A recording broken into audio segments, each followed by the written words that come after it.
All right, so you sent over this article from the Biblical Archaeology Society, how December 25th became Christmas. Hmm. And it really gets into something, I think a lot of us have probably wondered about at some point, like, why is Christmas on December 25th? Yeah, seems pretty straightforward on the surface, right? But as you get into this article, you start to realize that the origins of the date are way more complicated and interesting than you might think. For sure. And that's exactly what we're going to be looking at in this deep dive. The potential origins of the Christmas date, the theories, the arguments. We'll even get into some of the reader comments, which add a whole nother layer of intrigue to this. Yeah, and right from the start, the article kind of throws us a curveball. Hmm. It points out that the earliest celebrations of Jesus' birth weren't even in December. Like, in the East, they observed it on January 6th. January 6th. Wow, Sure. that's almost a week after December 25th. Yeah. So that makes you wonder why there's such a difference. And it turns out that it took almost 300 years for those midwinter dates, both December 25th and January 6th, to really kind of gain traction. Like, it wasn't a quick decision at all. Not at all. And it wasn't like some simple decree from, the early church or anything. It seems like this date that we celebrate Christmas on kind of evolved over centuries, which suggests there's a much deeper story here. Okay, so let's talk about one of the most popular theories that's out there. This idea that Christmas was intentionally placed to coincide with Roman festivals, things like Saturnalia and the Feast of Sol Invictus, the unconquered sun. Right. The idea being that early Christians chose December 25th strategically to overlap with those existing Roman holidays, maybe to make Christianity more appealing or easier to adopt, like within Roman culture. And the article does acknowledge that this theory is widespread. Yeah, it seems like pretty much everybody's heard that one at some point, right? But the article also points out that it's not as ancient of an idea as you might think. It didn't even really emerge as a theory until the 12th century. Yeah, exactly.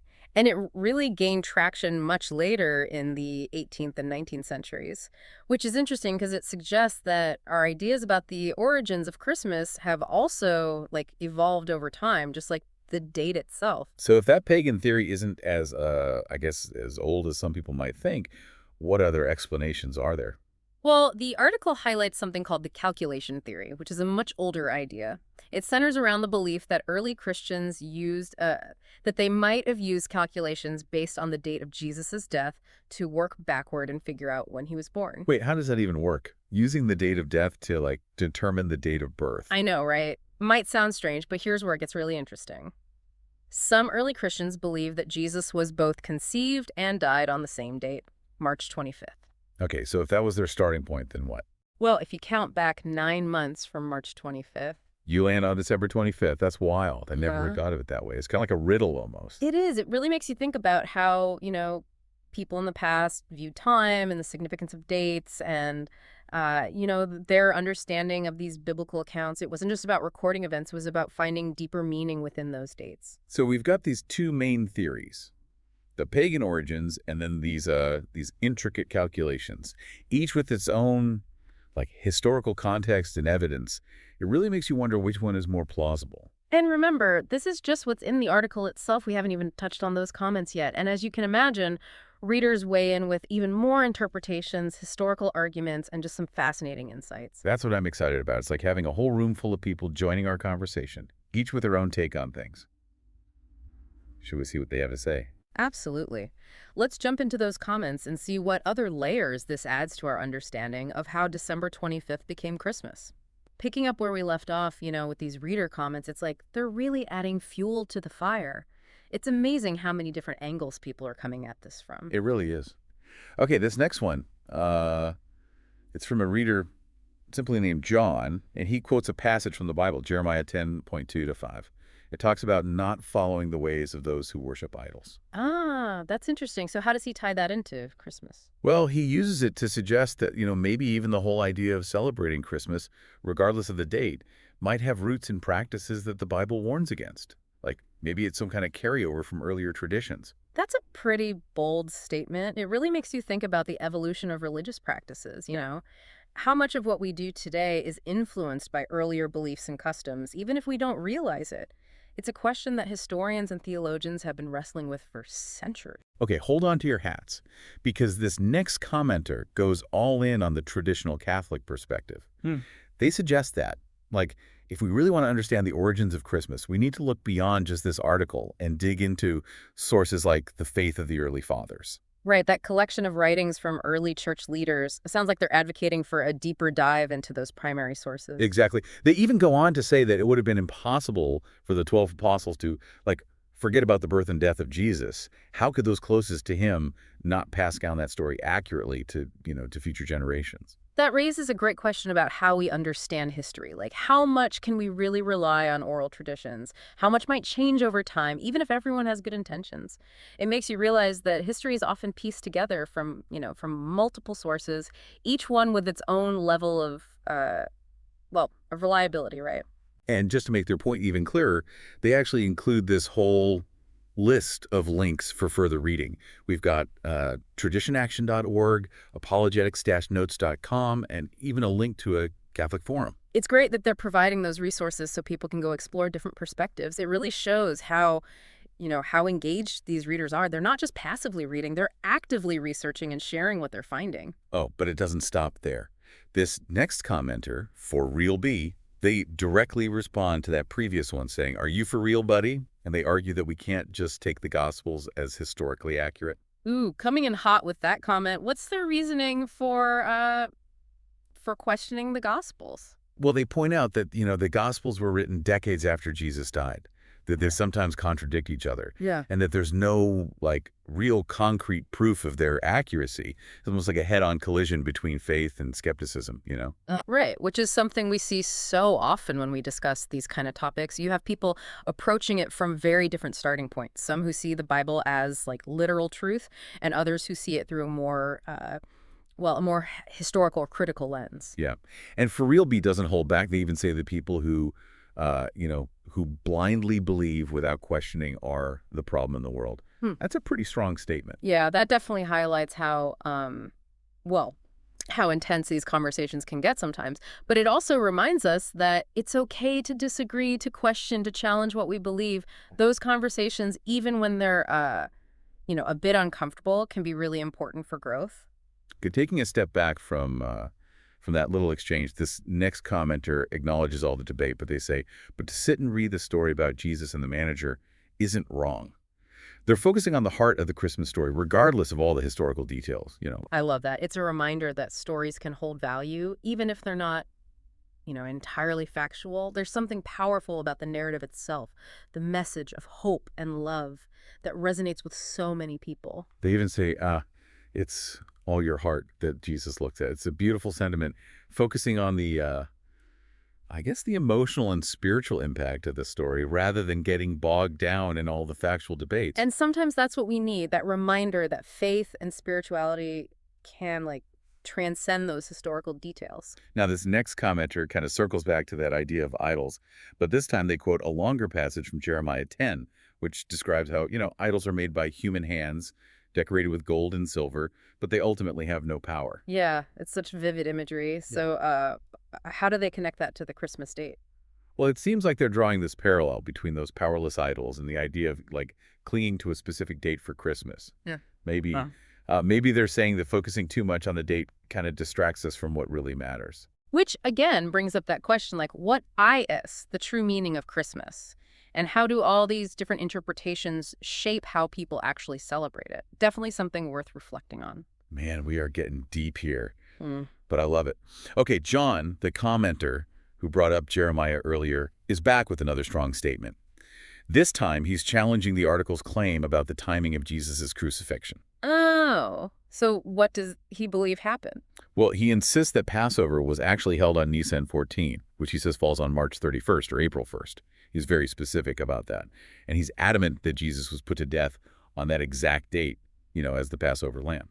This is a great example of how even within a shared faith tradition, there can be disagreements about timelines and interpretations and the significance of specific dates. It's not always as straightforward as we might think.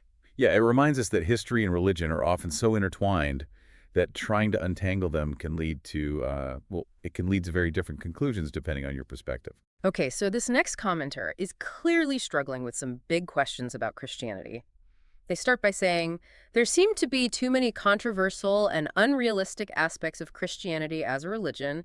that leave one doubting whether it's a good religion at all. Wow, they're really grappling with the core of their faith there. What specifically do they find controversial? Well, they list a whole range of things that bother them. The influence of Roman culture on early Christianity, the blending of pagan beliefs, the tolerance of certain behaviors, the focus on worshiping Jesus instead of God, the emphasis on wealth, and the belief in miracles. It's a lot to unpack. It sounds like they're seeing a disconnect between the teachings of Christianity and how it's actually practiced, and they end their comment with, "May God help us." You can really feel their struggle. It's an honest and valid struggle. And it's okay to question and challenge your beliefs, and sometimes that questioning can lead to a deeper understanding. It's all part of the journey, I guess. And thankfully, it seems like they're not alone.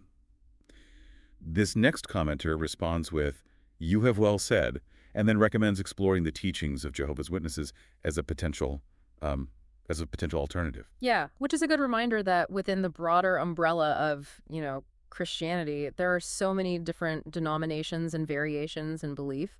It really reflects the diversity of human thought and how people seek to find meaning and connection. All right, next up we have Roxanne Arkey, and she brings a whole new dimension to the conversation by connecting the Christmas date to God's appointed times, which are outlined in Leviticus 23. Right, those are like the key festivals and observances in the Jewish calendar, right? Exactly. And she believes that those feasts were like prophecies about events in Jesus' life. And she actually goes through each one.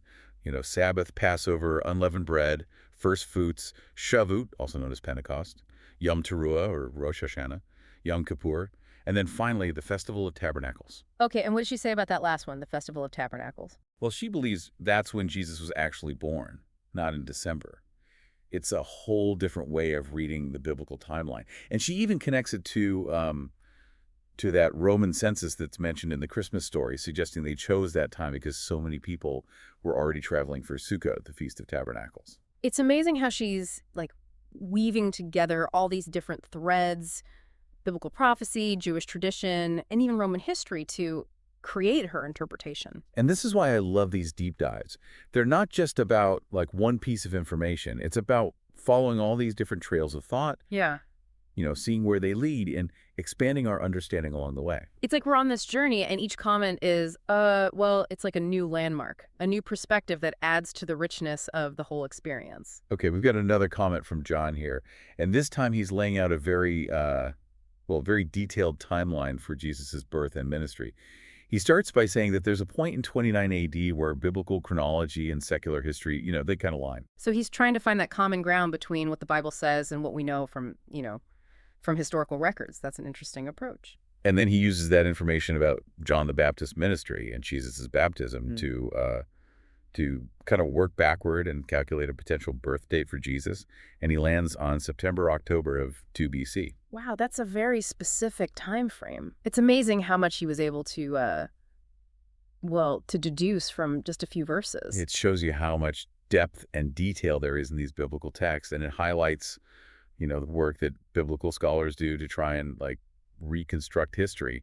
It's like they're piecing together this giant puzzle. And it makes you realize that those seemingly simple statements we hear about the Bible and history, they're often backed by a lot of research and analysis. There's a whole world of information waiting to be discovered if you're willing to dig a little deeper. Okay, so we're back. Yep. And these comments just keep getting more fascinating. It seems like everyone has a different theory about when Jesus was born. Yeah, it really highlights how much debate there is even among people who share the same faith. For sure.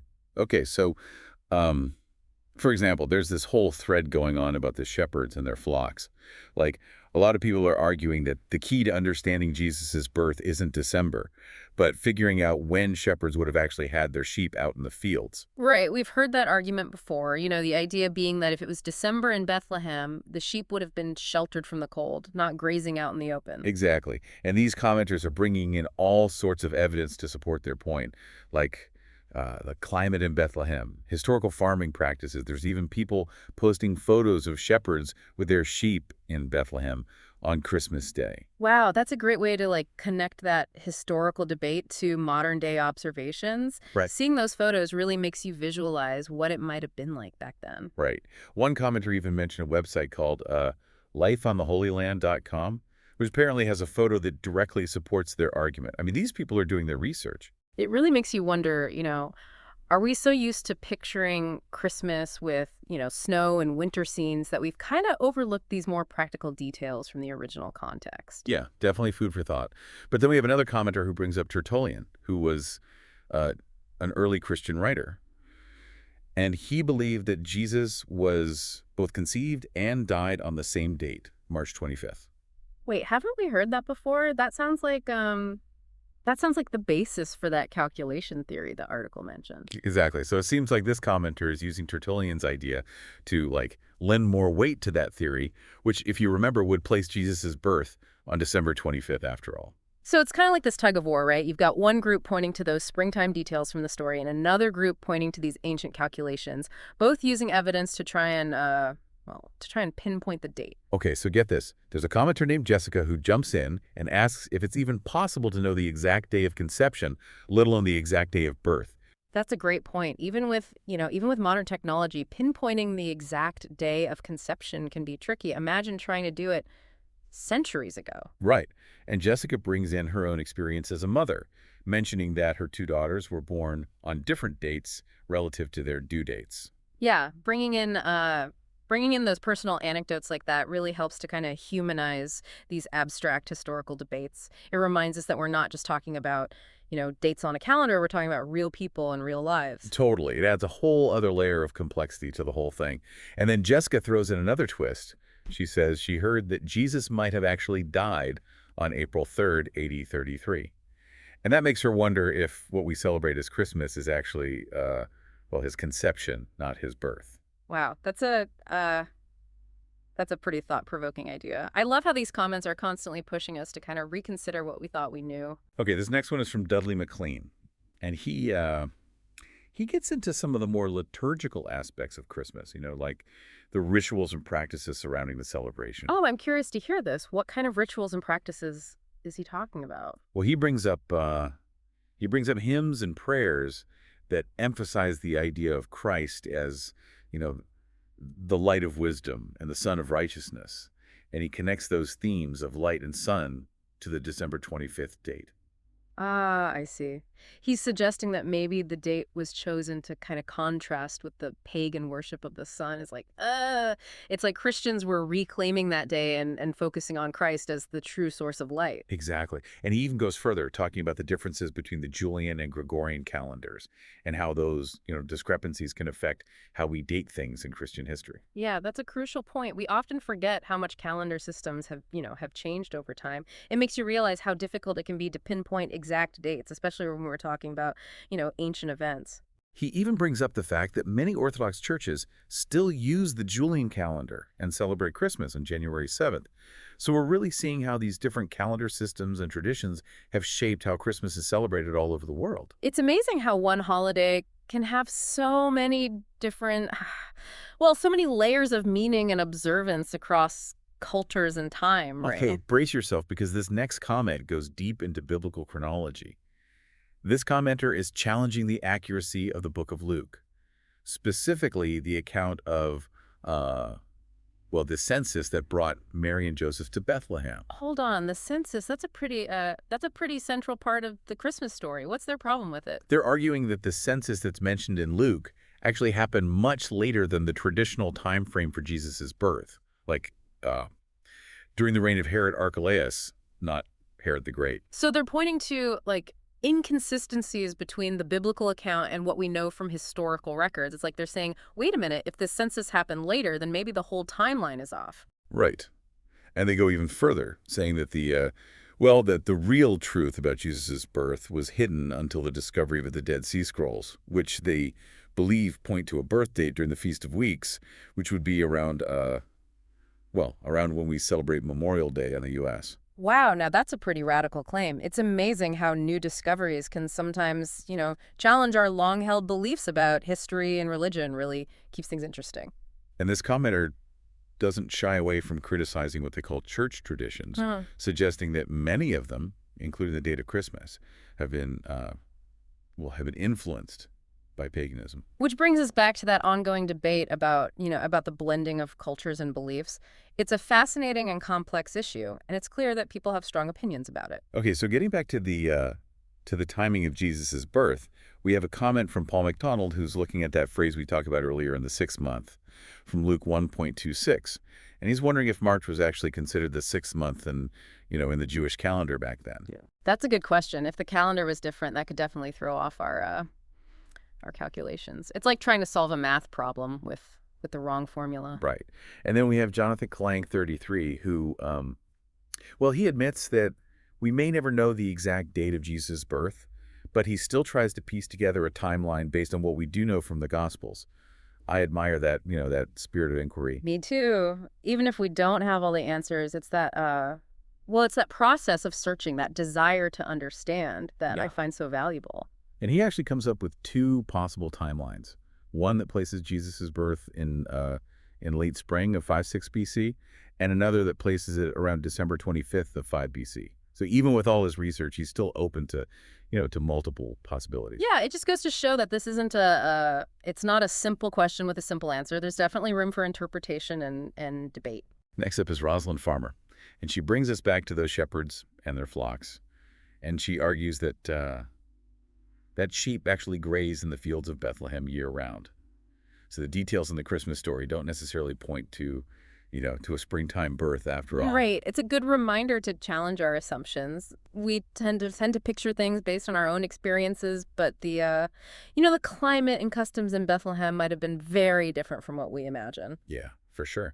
And finally, we have Krzysztof Suba, who takes a very I guess you could say a very philosophical approach to the whole discussion. He suggests that tools from logic and semantics can help us understand these old mysteries of the Bible. It's an interesting connection. It's like he's saying that we can apply these different ways of thinking to gain, a deeper understanding of these ancient texts. And he even mentions figures like St. Athanasius, Arius, Bertrand Russell, and Alfred Tarski. I mean, this deep dive is sparking some serious intellectual exploration.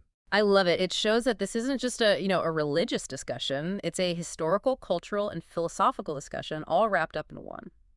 Well, I think it's safe to say that this deep dive has been anything but straightforward. We started with that, seemingly simple question. Why do we celebrate Christmas on December 25th? And as it turns out, there's no easy answer. We've explored potential pagan origins, intricate biblical calculations, differing interpretations of scripture, historical discrepancies, even questioned the whole purpose of celebrating Christmas. It's been quite a journey. And through it all, what's impressed me most is, the passion and the curiosity that people bring to this topic. Whether they're defending their beliefs, challenging assumptions, or just simply seeking the truth.